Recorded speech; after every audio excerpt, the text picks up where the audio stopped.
Samantala, bistado ang umano'y hindi otorisadong paghuhukay ng mga labi sa isang sementeryo sa Marikina. Nakatambak lang ang dose-dosenang sako ng mga kalansay sa Barangka Cemetery. Base sa nakapaskil na ordinansa sa opisina ng administrador ng sementeryo, hanggang 5 taon lang pwedeng ilagak ang mga labi sa mga apartment type na nicho. Pagkatapos ililipat dapat ang mga kalansay sa isang ossuary. Ang ilang dumalaw nadismaya tuloy na madiskubre na iba na ang nakalibing sa nicho ng yumaong mahal sa buhay.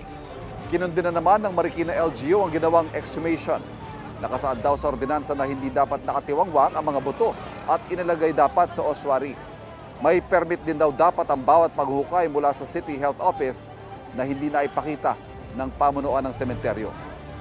Walang pahayag ang administrador at 5 sepulturero ng Barangka Cemetery. Sinampahan na po sila ng reklamong administratibo ng Marikina LGU dahil sa kapabayaan sa tungkulin, maging ng reklamong kriminal dahil naman sa paglabag sa sanitation code.